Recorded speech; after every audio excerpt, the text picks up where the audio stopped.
करे तो वो कौम और अपनी उम्मत को मोजज़ा दिखाते और उस मोजज़ा को देखने के बाद वो उनकी नबूवत की तस्दीक करते और ईमान लाते। मोजज़ात किसी को एक, किसी को दो, किसी को चार, मगर जब आमिना के लाल पैगंबर मुस्तफा आखिरी नबी की बारी आई तो अल्लाह ने एक और दो मोजज़ा नहीं बल्कि रसूलुल्लाह को सर से लेकर पैर तक सरापा मोजज़ा बनाकर भेजा था। बेशक बेशक। मैं सिर्फ दो मोजज़े का जिक्र करूंगा और अपने नुक्ते की तरफ आऊंगा और बताना मकसूद यहां पर मोजज़ा नहीं, एक मोजज़ा ऐलाने नबूवत के बाद का और एक मोजज़ा ऐलाने नबूवत से पहले जब आपकी उम्र शरीफ 7 साल की थी। बुलंद आवाज से बोलो सुभान अल्लाह। आका करीम सरवरे कुल मकान सल्लल्लाहु अलैहि वसल्लम 7 साल की उम्र है, आंख में आशुबे चश्म की बीमारी हो गई, पानी बहने लगे, तो आपके दादा हजरत अब्दुल मुत्तलिब परेशान हो कि किस डॉक्टर के पास ले जाएं, किस हकीम के पास ले जाएं, किस मुआलिज के पास ले जाएं कि जिससे मेरे पोते की आंख की बीमारी दूर हो जाए। बहुत तदबीरें की, बहुत नुस्खे इस्तेमाल किए, मगर हुजूर सल्लल्लाहु अलैहि वसल्लम की आंखों की बीमारी दूर ना हो। तो मक्का शहर में किसी ने आके आपको खबर दी कि करीब में एक इलाका है जहां पर एक ईसाई राहिब रहता है और अल्लाह ने उसके हाथ में इतनी शिफा दी है कि किसी को दवा देता है या किसी को दम करता है तो अल्लाह तबारक तआला उसके दम और उसकी दवा से मरीज को फौरन ठीक कर देता है। सुभान अल्लाह। हजरत अब्दुल मुत्तलिब ने जब ये बात सुनी तो अपने पोते 7 साल के रसूलुल्लाह सल्लल्लाहु अलैहि वसल्लम को अपने हाथों में लेकर गए। तवज्जो की बात, अब वहां पर जब पहुंचे तो उस राहिब का दरवाजा बंद हो गया। जब दरवाजा बंद हो गया तो हजरत अब्दुल मुत्तलिब ने, जो बाहर मरीज और लोग भी थे जो मक्का से गए थे, आप कहने लगे ये बताओ कि इसका दरवाजा कब खुलेगा, ये इलाज कब करेगा, और मैं अपने पोते को लेके आया हूं ताकि वो इलाज कर सके। तो मक्के वालों ने कहा कि ए अब्दुल मुत्तलिब, ये बड़ा अजीब व गरीब हकीम है, पागल कह लें तो ठीक होगा, ये जब चाहता है दरवाजा खोलता है, जब चाहता है दरवाजा बंद रखता है, कभी कभी 6-6 महीने इलाज करता है और कभी कभी 6-6 महीने दरवाजा बंद रखता है। कहा अच्छा ये बताओ इसके हाथों में शिफा है, इसके दम में शिफा है? कहा पूछिए जनाब क्या। अरे आप भीड़ देख रहे हैं, दूर दूर से लोग आ रहे हैं और अल्लाह ने क्या शिफा रखी है, ये कुछ भी देता है, दम करता है, फौरन इंसान ठीक हो जाता है। अब हजरत अब्दुल मुत्तलिब परेशान कि दरवाजा कब खुले, मगर आप अपने हाथों में 7 साल के आखिरी पैगंबर को लिए हुए। अचानक एक आंधी चली, एक आंधी चली, हवा आई, तूफान बरपा हुआ और उस राहिब हकीम का दरवाजा खुल गया। बोल दो सुभान अल्लाह। सुभान अल्लाह। हकीम राहिब दौड़ता हुआ हजरत अब्दुल मुत्तलिब के पास आया, आपके चेहरे को देख रहा है, कभी मोहम्मद मुस्तफा के चेहरे को देख रहा है, कभी दादा का चेहरा, कभी पोते का चेहरा, कभी आपके सीने अलम नशरा को देख रहा है, कभी वल्लैल जैसी जुल्फों को देख रहा है, कभी वद्दुहा जैसे चेहरे को देख रहा है। कहा है अब्दुल मुत्तलिब, ऐ आने वाले मक्के के सरदार, जो तेरे हाथ में ये बेटा है, तेरे हाथ में ये जो लड़का है, तेरा इसके दरमियान रिश्ता क्या है? हजरत अब्दुल मुत्तलिब कहते हैं ये मेरा बेटा है। सुभान वो अल्लाह। अंदर गया, अंदर जाकर एक किताब लाया, किताब के वरक को पलट रहा है, हुजूर के चेहरे अक़दस को देख रहा है, किताब के एक सतर को पलट रहा है, हुजूर के चेहरे को देख रहा है और कहता है ऐ अब्दुल मुत्तलिब, तुम झूठ बोल रहे हो, ये तुम्हारा बेटा नहीं बल्कि ये तो तुम्हारा पोता है। नारे तकबीर, नारे रिसालत, मसलके आला हजरत, जश्न दस्तार बंदी। तवज्जो से कहा ये तुम्हारा बेटा नहीं, क्योंकि हमारी किताब में लिखा है कि इसका जो बाप होगा वो तो पहले ही इंतकाल कर चुका होगा, तुम बाप नहीं हो। कहा वाकतन ये मैं इसका बाप नहीं हूं, मैं इसका दादा हूं, ये मेरा पोता है।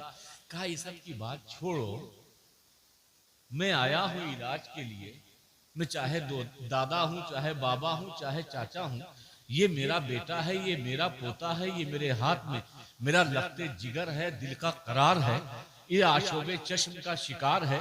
जरा तुम हकीम हो, तुम इलाज करने वाले हो, मेरे इस पोते का इलाज कर दो। तो जानते हो उस राहिब ने क्या कहा? कि अब्दुल मुत्तलिब, तुम डॉक्टर को मरीज के पास लाए हो, ये मरीज नहीं है, ये तो मसीहा है, मसीहा। अरे मैं मरीज हूं, दुनिया का कोई मुआलिज, दुनिया का कोई डॉक्टर इनका इलाज करने वाला नहीं, बल्कि ये जमीन पर पूरी इंसानियत का इलाज करने के लिए आया। सुभान अल्लाह। अब आप तवज्जो। तो हजरत अब्दुल मुत्तलिब ने कहा, फिर भी उन्होंने, वो तो जानते थे, ठीक है हम आए हैं, लेकिन आए हैं ये बताओ, इसका इलाज तो बताओ। लोगों से हमने सुन रखा है तुम्हारी जबान में बड़ी ताकत है, हमने सुन रखा है तुम्हारे नुस्खे में बड़ी ताकत है। तो कहा अब्दुल मुत्तलिब, इनका इलाज जानना चाहते हो? इनका इलाज दुनिया का कोई डॉक्टर नहीं, बल्कि इनका लुआबे मुबारक,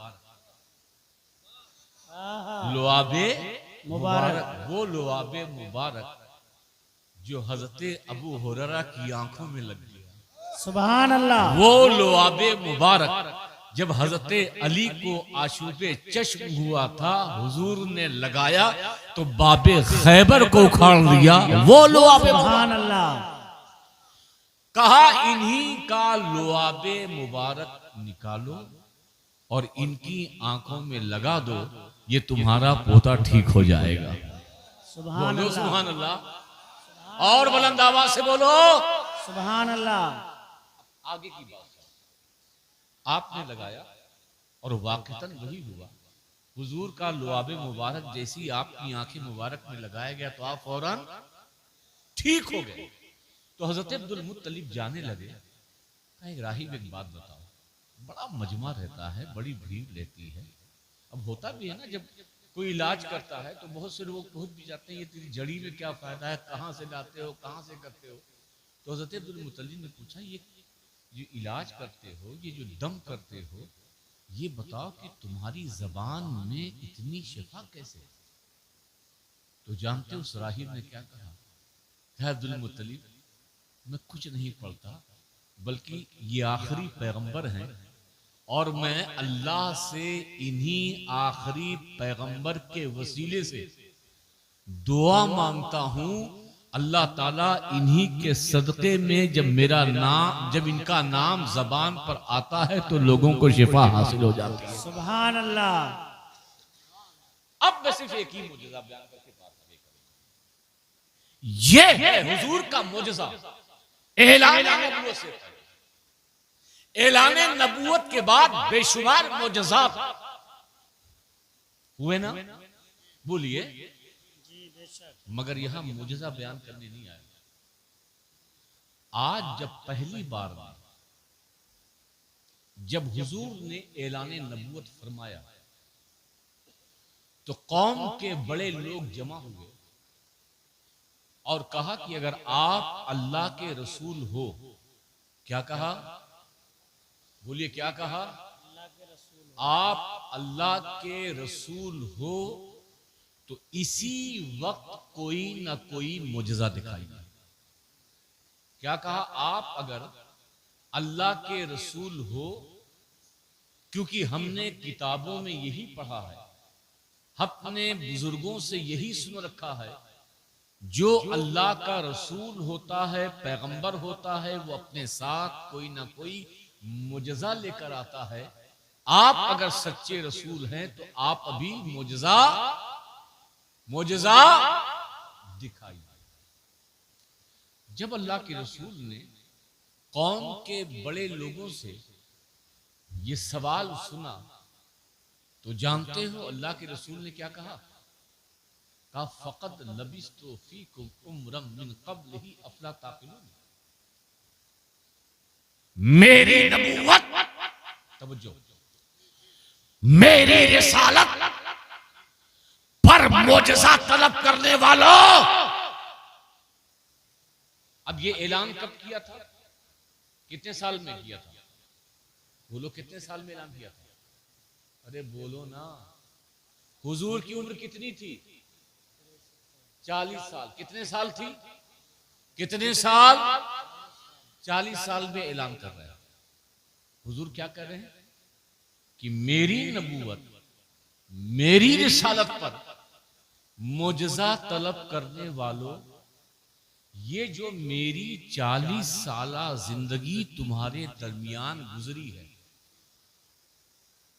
ये जो मैंने तुम्हारे दरमियान 40 साला जिंदगी गुजारे हैं, क्या मेरी 40 साला जिंदगी किसी मुजज़े से कम है? तवज्जो, आपको पूरी तवज्जो। कौम ने पहली बार मुजज़ा मांगा, मगर मुस्तफा ने मुजज़े के तौर पर अपनी किताबें जिंदगी पेश की।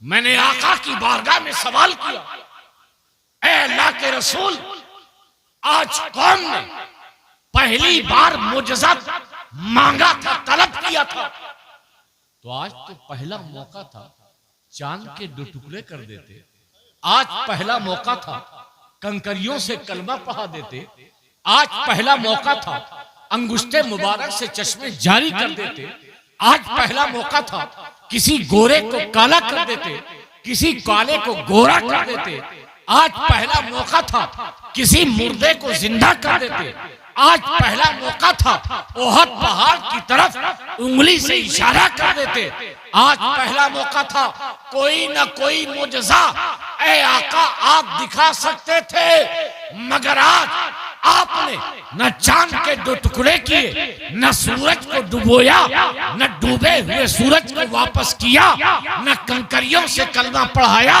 न अंगुष्ठे मुबारक से चश्मे जारी किए, बल्कि आपने अपनी 40 साला जिंदगी को बतौरे मुजज़ा पेश किया। आखिरकार आपने ऐसा क्यों किया? तवज्जो, मैं उलमा की तवज्जो चाहूंगा। आपने ऐसा क्यों किया?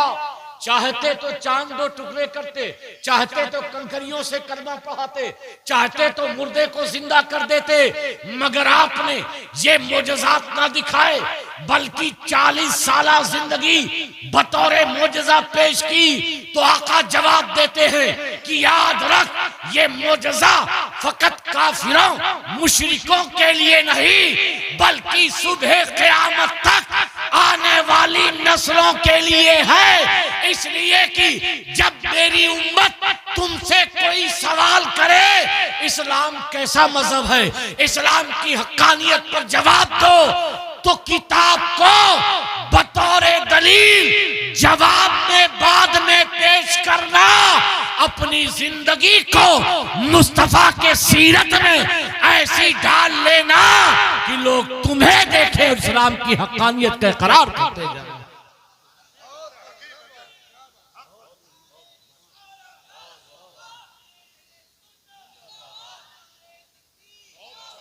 आज प्रॉब्लम क्या है? तकरीरें बहुत हो रही हैं, हम भी करते हैं, दूसरा भी करता है, रोजाना जलसे होते हैं, एक एक इलाके में 3-3, 4-4, 5-5 जलसे होते हैं ना। वो लोग न तुम बदलते हो, कुछ होता है जैसे रात में थे वैसे ही सुबह, जैसे ही रात में थे वैसे ही सुबह।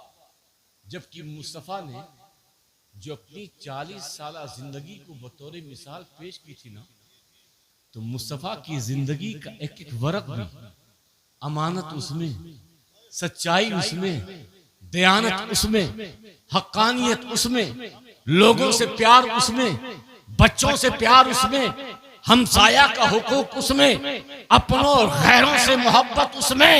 हमारी सिर्फ जबान है, अमल नहीं, मगर मुस्तफा ने अपने किरदार, अपने अमल, अपनी जिंदगी से दुनिया को बता दिया कि मैं आखिरी पैगंबर, ऐसा आखिरी पैगंबर हूं, सिर्फ जबान से अपनी नबूवत का इजहार नहीं, बल्कि अपने कैरेक्टर से भी ये बता रहा हूं कि मैं अल्लाह का आखिरी पैगंबर हूं।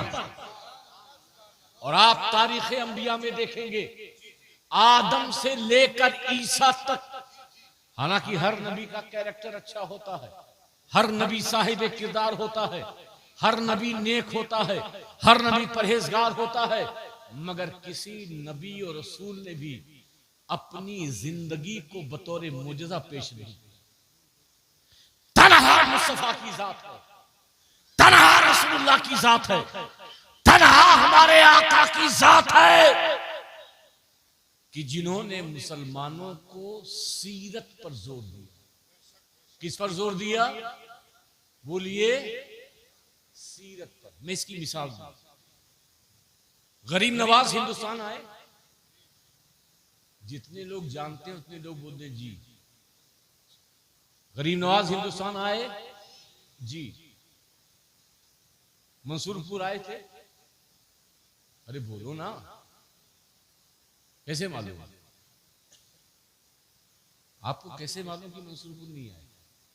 तो आप कहेंगे कि अपने उलमा की ज़बानी सुना, कि आप संजर से निकले, मदीना गए, अफगानिस्तान आए, अफगानिस्तान से लाहौर आए, लाहौर से हरियाणा होते हुए, पानीपत होते हुए दिल्ली गए, दिल्ली से जयपुर गए, जयपुर से अजमेर गए। यही गरीब नवाज का रूट है। और एक बार हिंदुस्तान आए तो दोबारा नहीं गए, दोबारा न यूपी गए, पूरी तवज्जो से, ना बोले यूपी गए, न बिहार गए, न बंगाल गए, न झारखंड गए, न छत्तीसगढ़ गए, न हैदराबाद गए, किसी सूबे में नहीं गए, किसी शहर में नहीं गए, किसी इलाके में नहीं गए, किसी बस्ती में नहीं गए। कहीं गए? बोलो ना हाँ या नहीं। कहीं गए? सिर्फ हिंदुस्तान आए, कहां गए? अजमेर। कहां गए? मगर फिर भी गरीब नवाज के हाथों 90 लाख मुसलमान।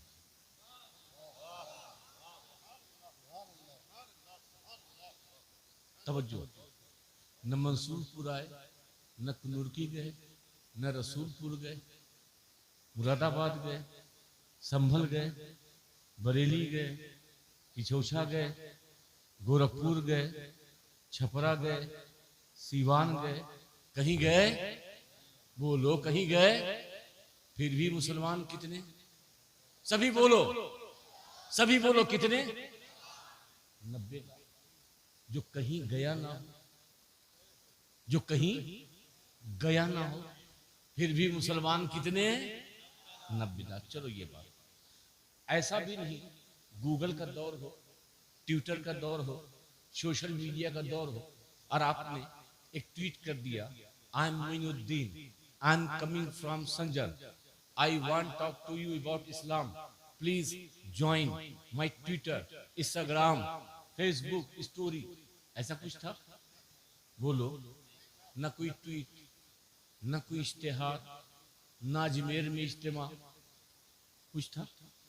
कोई बहुत बड़ी कॉन्फ्रेंस, बहुत बड़ा जलसा, कुछ था? फिर भी मुसलमान कितने? बोलिए ना, डरते क्यों हो? सीधे ठोक करके बोलो, कितने मुसलमान थे? 90। तभी तो गरीब नवाज के पीछे पड़े हुए। वो 90 लाख का दर्द है। आने के बाद क्या लाए?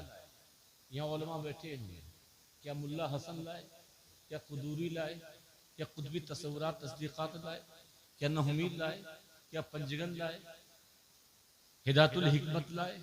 कुछ लाए नहीं, बस लाए एक मुसल्ला लाए, हाथों में तस्बीह थी और एक हाथ में अल्लाह का कुरान था, और बुलंद आवाज से।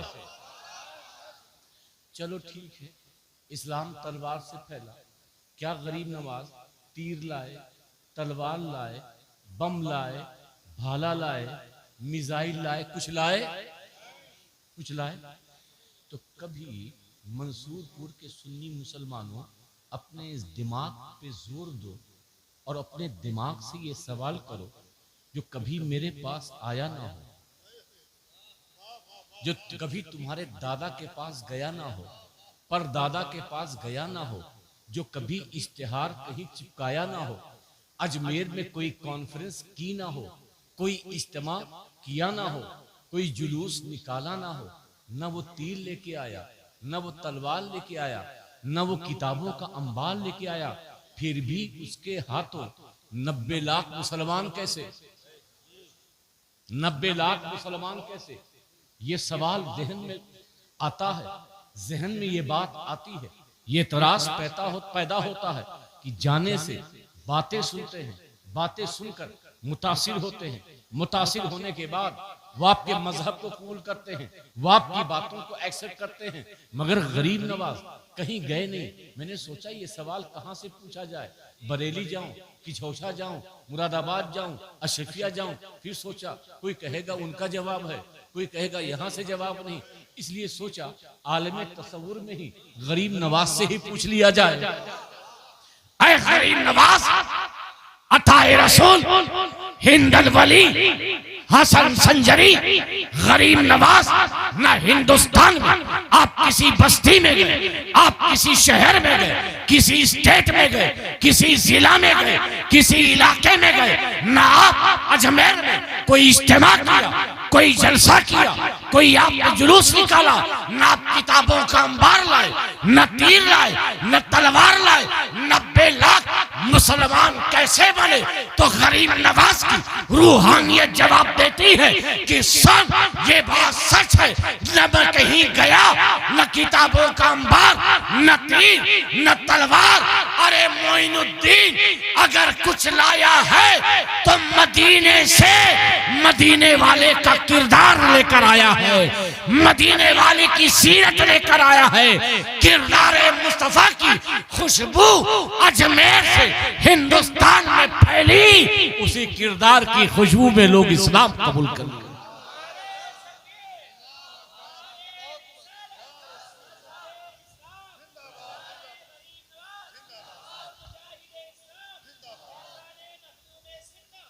याद रखो, इस्लाम न तकरीर से फैला है, इस्लाम न वाज से फैला है, इस्लाम न जलसा से फैला है। इस्लाम अगर फैला है तो मोहम्मद मुस्तफा की सीरत और उनके निजाम को अपनी जिंदगी में ढालने से फैला है। जब तक हुजूर का निजाम तुम्हारी जिंदगी में नहीं होगा, और हुजूर का निजाम हुकूमत नहीं है, हुजूर का निजाम सत्ता नहीं है, हुजूर का निजाम जाकर के मुखिया बन जाओ ये नहीं है।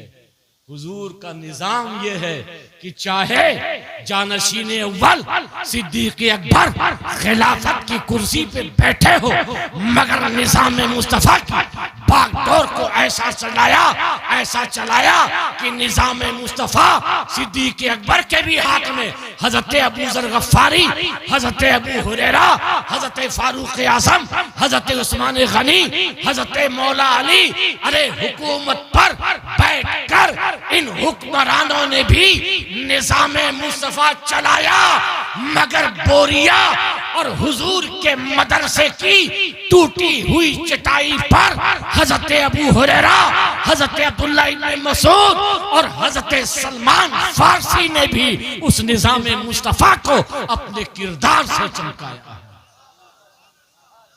गरीब नवाज आए कोई सत्ता लेकर नहीं आए, गरीब नवाज सत्ता लेकर आए।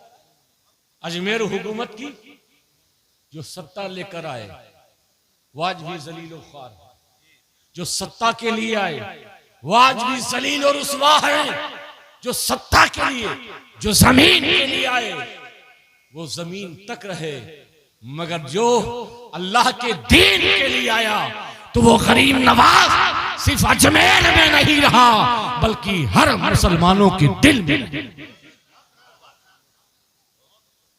आप समझ रहे हैं, हम इन सत्ताधारियों से हमारा ताल्लुक नहीं है, इन मुगलों से हमारा ताल्लुक नहीं है, हमारा ताल्लुक तो गरीब नवाज से है, हमारा ताल्लुक तो कुतुबुद्दीन बख्तियार काकी से है, हमारा ताल्लुक तो हजरत महबूब इलाही से है, हमारा ताल्लुक तो साबिर कलियरी से है, हमारा ताल्लुक मखदूम समना से है, हमारा ताल्लुक मदारे पाक से है, हमारा ताल्लुक शाहबुल बरकात से है, हमारा ताल्लुक इमाम अहले सुन्नत आला हजरत फाजिल बरेलवी से है, मुफ्ती आजम से है, मुहद्दिस आजम से है, हर सुन्नी बुजुर्ग, हर सुन्नी आलिम से हमारा ताल्लुक है, क्योंकि इन्होंने कोई इस्लाम लेकर आया और कोई इस्लाम का निजाम और इस्लाम की बातें लेकर। एक आलिम और एक सूफी में फर्क बताकर बात खत्म करूं। मुझे मालूम है कि वक्त बहुत हो गया, क्योंकि मैं तो तबर्रुक के तौर पे आया हूं और पीर की किस्मत में तबर्रुक ही है, जब तक जिंदा रहता है तब तक तबर्रुक, और मरने के बाद भी उसी कब्र तबर्रुक बन जाती है। लेकिन एक जो नसीहत इस मुख्तसर सी गुफ्तगू में समझाना, मैं बोलते रहेंगे, कम बात बोली जाए मगर उस पर अमल ज्यादा किया जाए।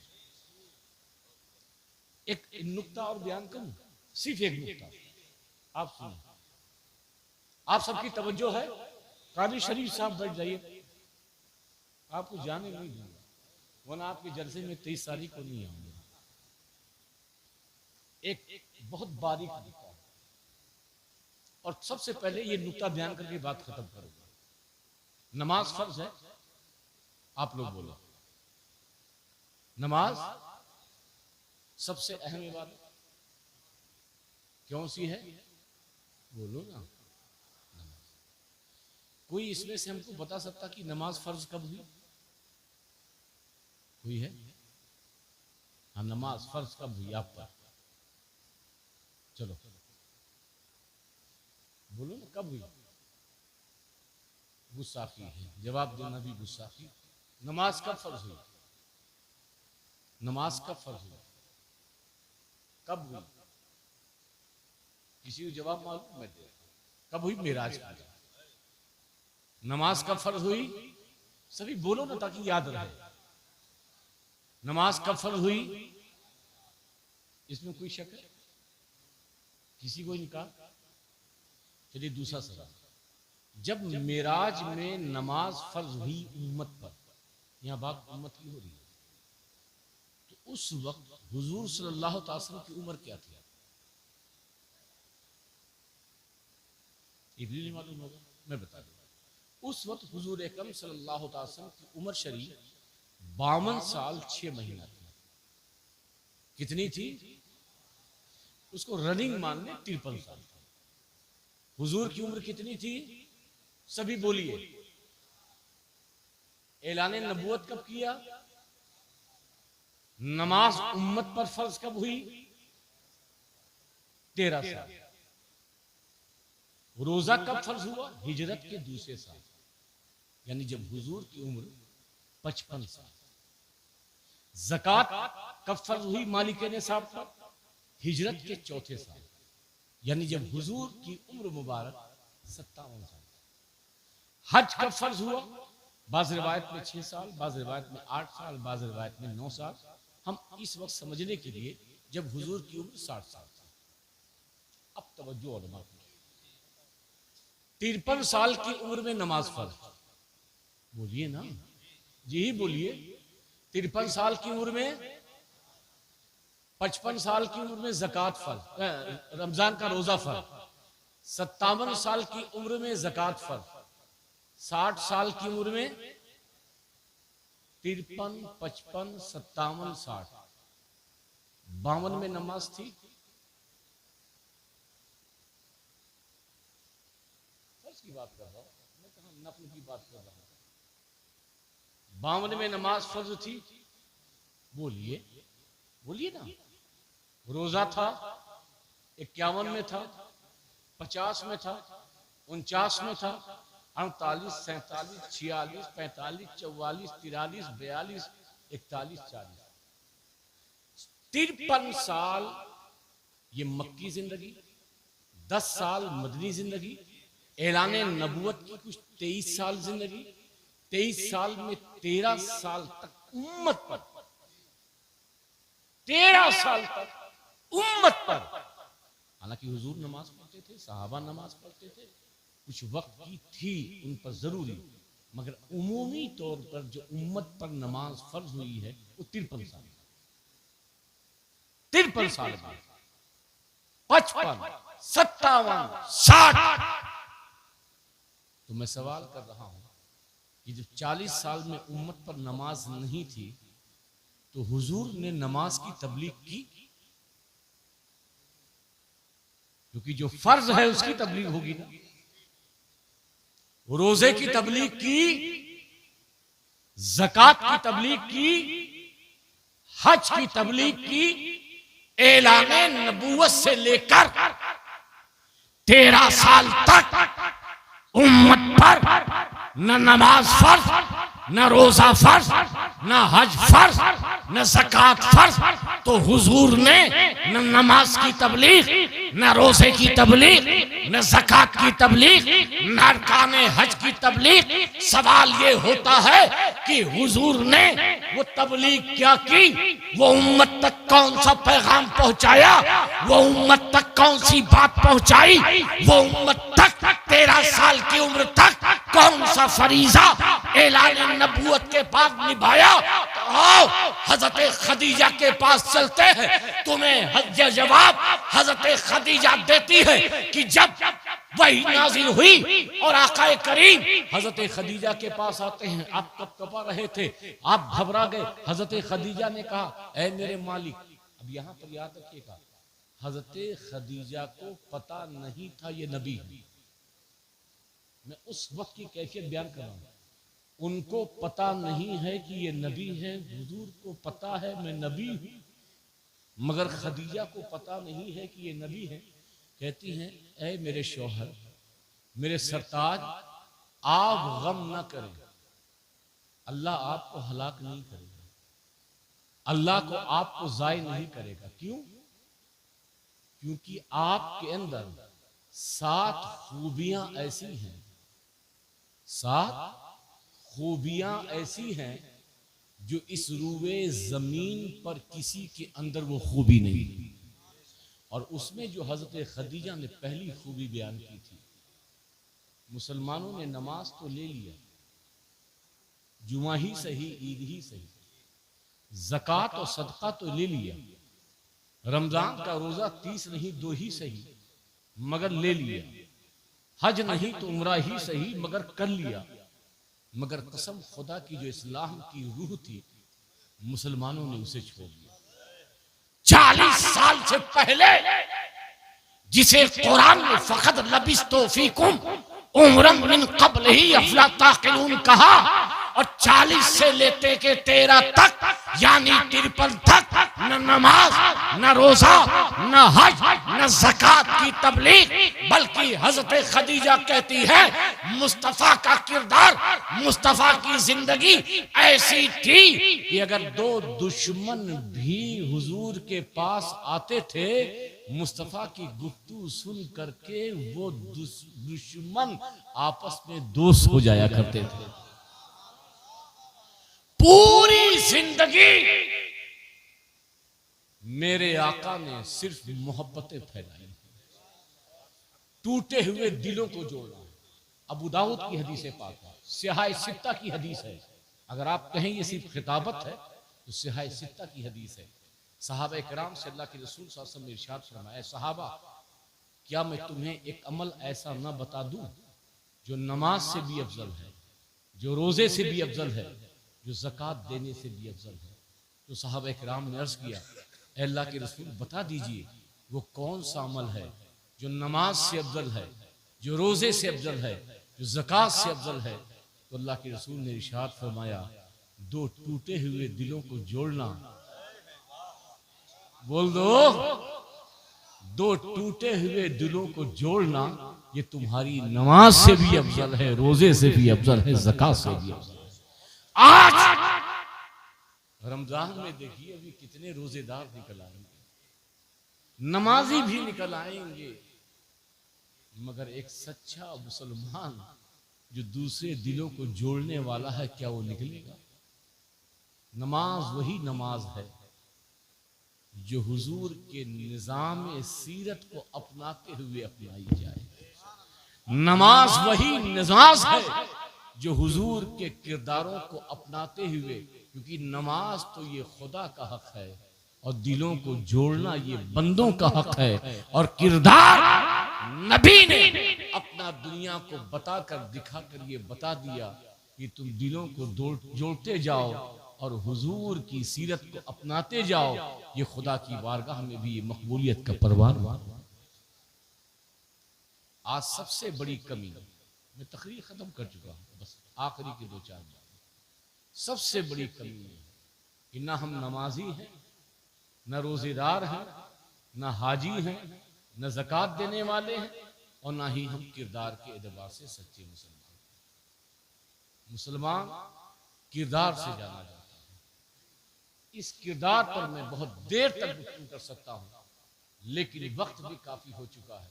समझाने के लिए बस इतना काफी है कि इन बुजुर्गों ने, इन औलिया अल्लाह ने इस्लाम को जो फैलाया है, किरदारों से फैलाया है, हुजूर के किरदार को अपना कर इस्लाम को दुनिया तक पहुंचाया है।